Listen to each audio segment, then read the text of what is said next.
تفسیر القرآن آج کا سبق سورہ بقرہ آیت نمبر 264۔ اعوذ باللہ من الشیطان الرجیم، بسم اللہ الرحمن الرحیم۔ یا ایہا الذین آمنوا لا تبطلوا صدقاتکم بالمن والأذى كالذی ينفق ماله رئاء الناس ولا يؤمن باللہ والیوم الآخر فمثله كمثل صفوان عليه تراب فأصابه وابل فتركه صلدا لا يقدرون على شيء مما كسبوا والله لا يهدي القوم الكافرين۔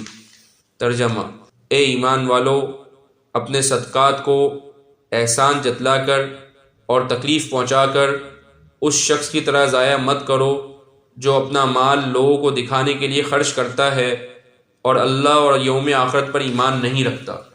چنانچہ اس کی مثال ایسی ہے جیسے ایک چکنی چٹان پر مٹی جمی ہو، پھر اس پر زور کی بارش پڑے اور اس مٹی کو بہا کر چٹان کو دوبارہ چکنی بنا چھوڑ دے۔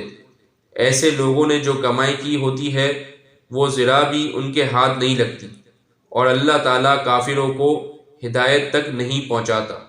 اس آیت مبارکہ کی تفسیر میں یہ بات لکھی ہے کہ چٹان پر اگر مٹی جمی ہو تو یہ امید ہو سکتی ہے کہ اس پر کوئی چیز کاش کر لی جائے، لیکن اگر بارش مٹی کو بہا لے جائے تو چٹان کے چکنے پتھر کاش کے قابل نہیں رہتے۔ اسی طرح صدقات خیرات سے آخرت کے ثواب کی امید ہوتی ہے، لیکن اگر اس کے ساتھ ریاکاری یا احسان جتانے کی خرابی لگ جائے تو وہ صدقے کو بہا لے جاتی ہے اور ثواب کی کوئی امید نہیں رہتی۔ وآخر دعوانا ان الحمد للہ رب العالمین۔